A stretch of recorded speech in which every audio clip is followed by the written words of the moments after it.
Hey guys, this is Julie Malillo. I'm a life coach here in Manhattan. My website is yourdreamslifecoach.com.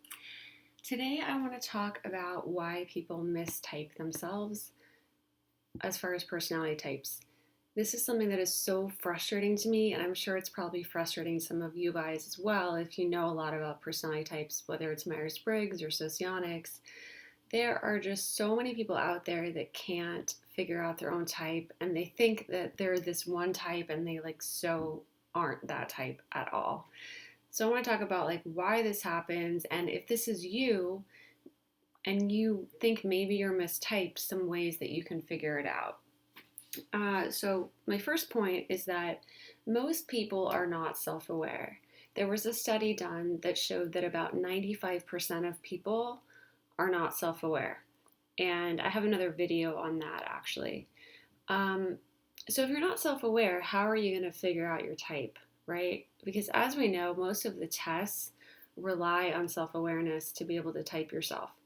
Um, Now, if you're not self-aware, you're also not going to be good at typing other people either, because self-awareness is about living in reality and dealing with information and logic in reality. So if you're kind of in a fantasy land, you're not self-aware and you're not going to be able to type other people either. You're going to get very biased and distorted and confused.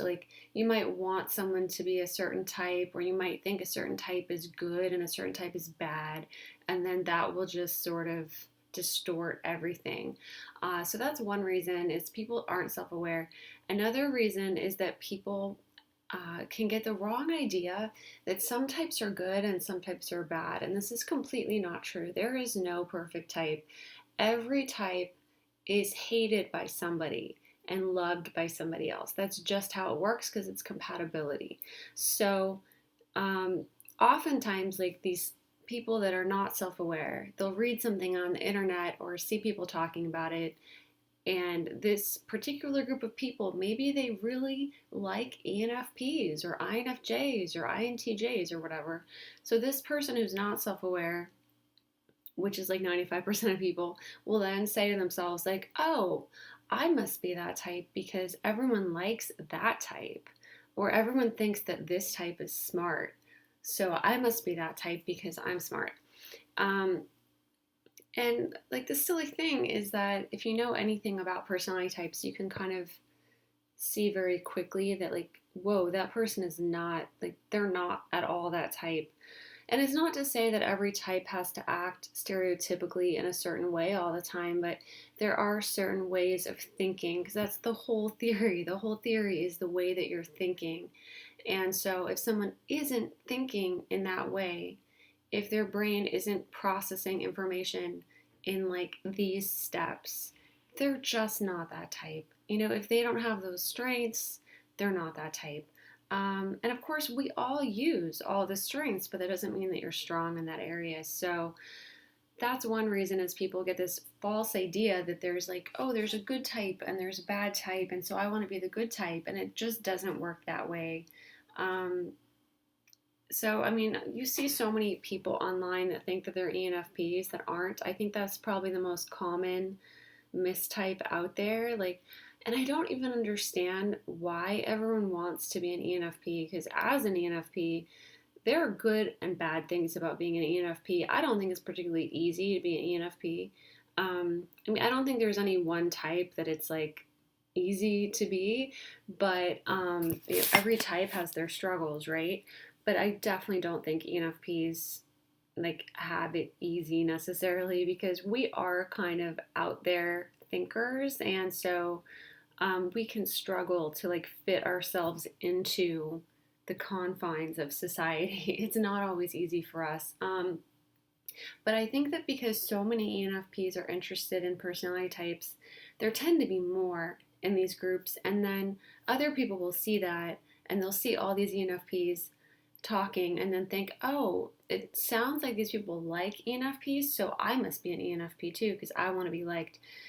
And that's just not reality, because there are a lot more people who are compatible with ENFPs that study personality types. I don't know why, it just works out that way. But in real life, it's not like that. In real life, some people really like ENFPs, some people really don't like ENFPs.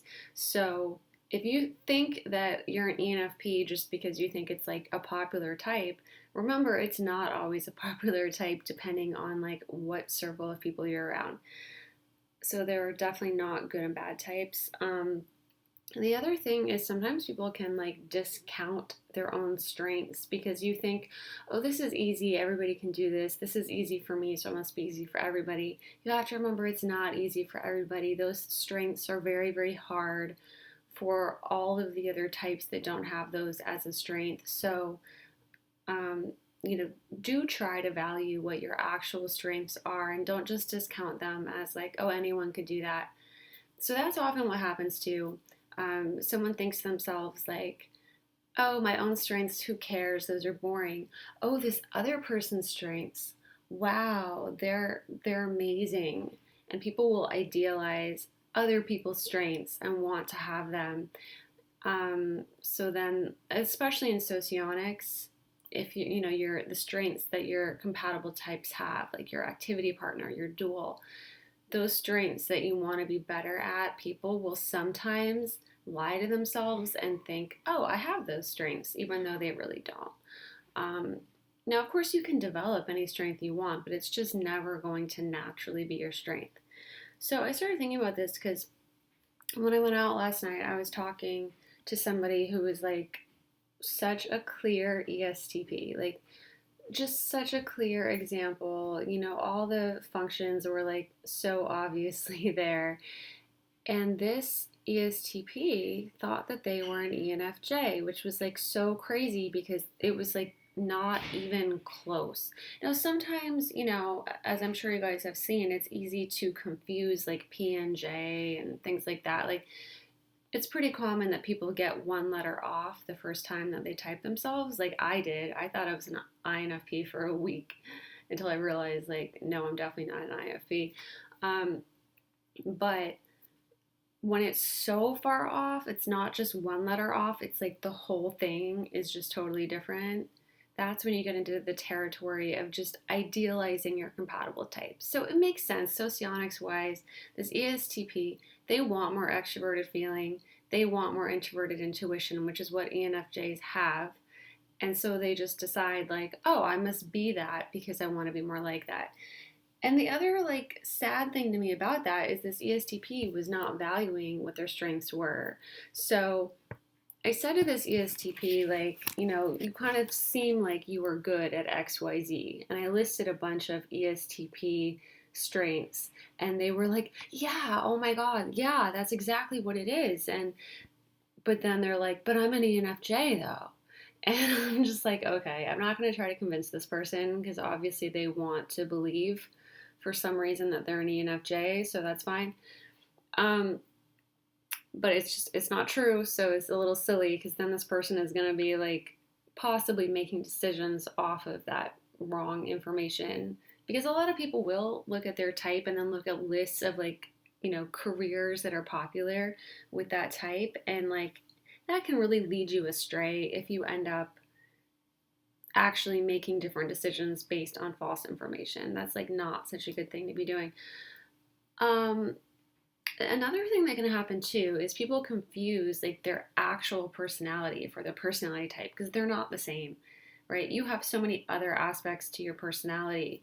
You have like the actual person you are, like your true self, that's one separate thing. Then you've got like your horoscope and all of that, that's another separate thing. Then you have your life experiences and how you grew up.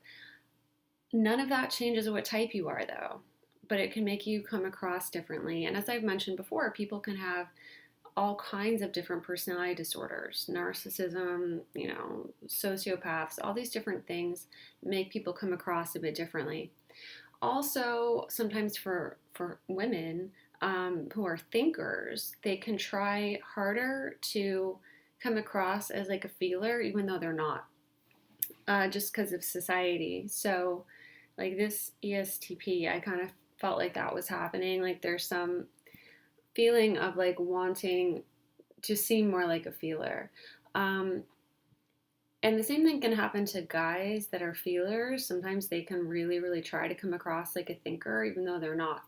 So that's just the influence of society, of course. But in my opinion, it's always better to come across like you really are, because then you're going to attract the right people and repel the wrong people who aren't compatible with you. So it's something that really just bothers me though when I see people that are they just don't know what their type is, or when people are typing other people and just like not a little off. It's easy to be a little off, but when it's like night and day, huh? I just find that really frustrating. But anyway, some things you can do to try to figure out your actual type is to try to look at the difference between how you think and how you act, and also what you value versus how you act, because we all act different in different situations, right? Like if you have a very corporate job, you're probably not able to fully be yourself, and you might have to do things differently to fit into that job that aren't what you would normally choose to do. So it can really help to think about, like, if you have a weekend free, you have no obligations, you can do whatever you want, um, how you are in that way. Because, for example, like a lot of J's, they love planning everything, even if it's not necessary. And it's like so funny to me as an ENFP to watch people do this, because like I don't like to plan things. When I have total free time and I have no obligations, I am not gonna like write down, Saturday 10 a.m. to noon free time. Okay, 11 to, like, I'm not gonna do that. I'm gonna just like see how it plays out, and it will end up being the same as someone who wrote it down. I'll probably have the same hours of like free time and tasks, but I just don't see any reason to write it down unless I have to for some reason. And I do think there are times when it's better to plan, and like it's better to write it down. Oh, I need to cut my bangs. I have like this one piece that's just like, oh man, it's killing me right now. I hate that. It's like tickling my face. Okay, let me just move everything over. Okay, now I can think again. Um, so I've seen this so many times. It's funny. Like a J, they'll have, let's say, a full Saturday, full, like an empty Saturday. They'll have like nothing, like a full Saturday with nothing to do. The Saturday is blank on their calendar. And they'll sit there and be like, okay, so I'm going to go to the gym at like 7 a.m., then I'm going to walk my dog, and then I'm going to do the dishes, and then I'm going to do this, and it's like all, and I'm just like, why though? Like, because for me, I would just wake up and be like, oh, there's dishes, I need to do those, and I would just do it, but I wouldn't write it down first unless there was a reason I had to write it down. Just side note, as an ENFP, like I only write things down if I have to figure something out, like efficiency wise. Like if I need to figure out the order to do something, I will write it down, because to me that's like a math problem, and I can't always do that in my head. So I like to write it down and be like, okay, if I'm gonna make spaghetti and I have to make the meatballs, then I guess I have to bake the meatballs first. Then I need to like make the sauce while that's baking, and then like put the finished meatballs into the sauce and cook it together. And like I will write that down, because otherwise I'll do it in the wrong order and it will take me like 5 hours.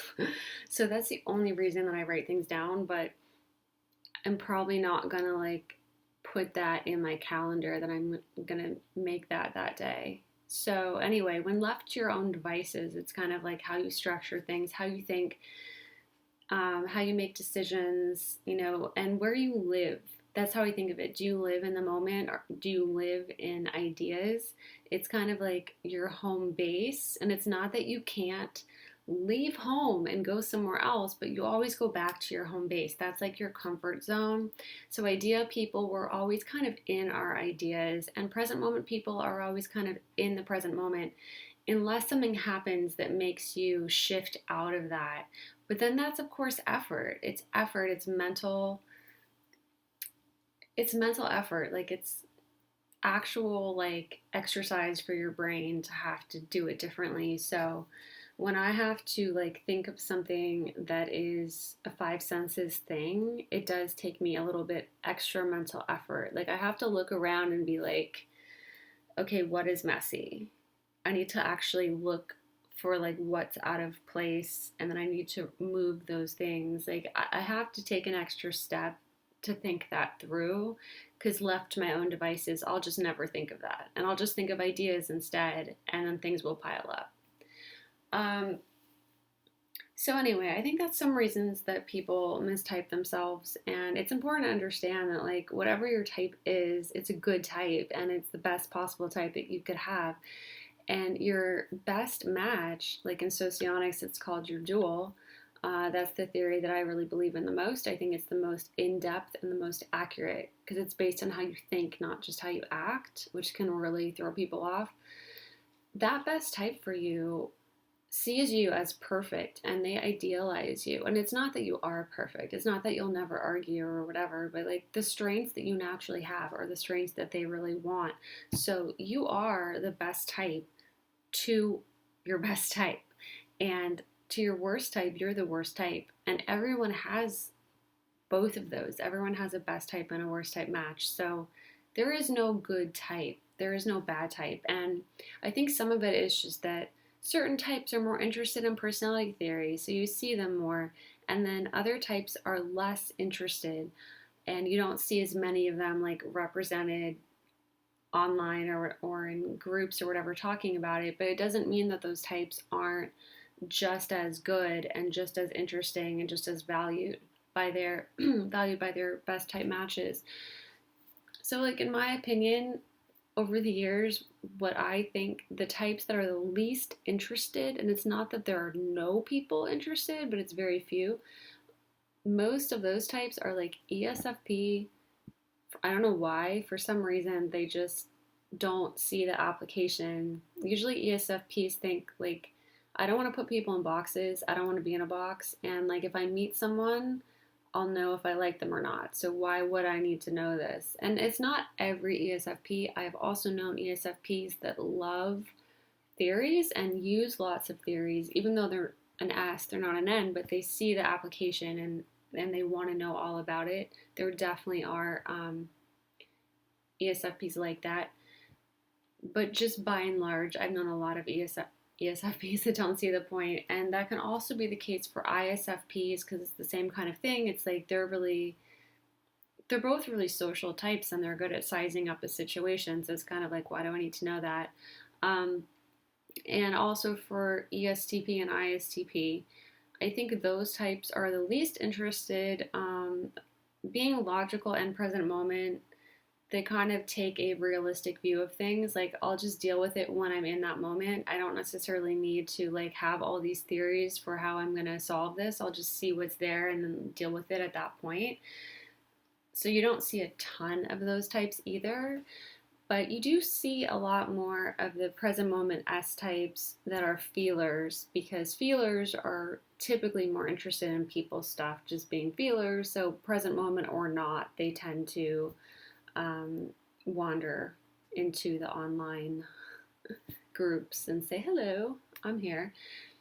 So that's just some thoughts I have about that. But yeah, my main idea here is just that you might not really be an ENFP. You might not be an ENFJ. You might not be an INTJ. If you think that that type is the best type, you have to really assess if you are that type. Because like for me, when I read the ENFP description, I didn't necessarily feel like, oh wow, I'm so happy I'm an ENFP, this is the best type. I sort of thought, huh, yeah, I guess I can kind of see that. But like for that first week, I kind of wanted to be an INFP because I read this description that made them sound like so mysterious and so deep and so brooding, and like I was like, oh, this sounds like very artistic and deep and brooding. This might, oh, maybe I'm like that.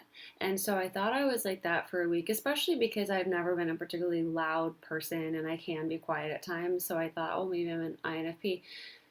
But then I asked a lot of people that I know, and every single person was like, no, that doesn't sound anything like you.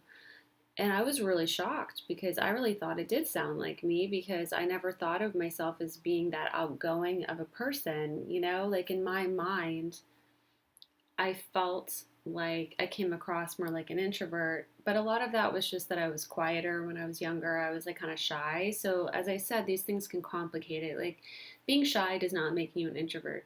Being really outgoing doesn't make you an extrovert. You can be an outgoing introvert, you can be a shy extrovert. So, that's why it gets kind of confusing. But when you get um, those messages from people and they're like, wait, are you sure about that? Really think it through. And like, sure, that person could be wrong, but like, if you ask a lot of people and they all tell you the same thing, like, everyone was like, no, I don't think you're an INFP. So then I sent them all the ENFP description, and like, every single person, friends, family, everybody was like, oh yeah, that totally sounds like you. And I was shocked because I was like, oh, I didn't even think of myself as an extrovert. I didn't even think of myself like that. And part of me wanted to be that like deep, brooding, mysterious INFP. And the ENFP description was a little bit clown like. I mean, not all descriptions are like that for ENFPs, but this particular one was like, I don't know. The way the ENFP was described was kind of like, I'm an ENFP.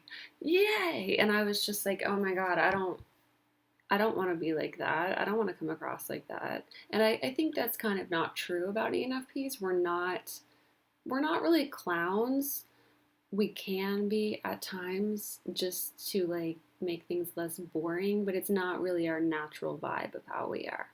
Um, so that's another thing to keep in mind. Like, try to read a bunch of descriptions because you might just find a description that might be a little stereotypical or not quite capture the essence or energy of that type. And a different description you might like relate to more. So that's something else to think about. So yeah, that's the thing. I never felt like, oh, I'm so glad I'm an ENFP, because I just felt like, wow, I've got a lot of downsides as an ENFP. Like a lot of things are hard for me that other types have an easier time with. And like, that sucks. That's hard. Um, and the good thing though is it made me really clear and like aware of what those things were, and that was so useful to me because now I'm very consciously aware of like the things that I'm not strong in, and then I either make a decision like, okay, I'm going to do it myself and struggle through it because that makes sense for whatever reason, or I'm going to seek someone out who is better at that and ask them to help me out, or even pay them if it's like an accountant or something. Like, early on, I decided I didn't want to do my own taxes because it's not that I couldn't learn it, but it would just take me like 5 times more effort to learn it than someone who is actually good at that. And like, why not just pay someone who's good at it? And then I can focus on doing the stuff that I'm good at, and someone can pay me for that. And that's kind of the whole point of how society is supposed to work.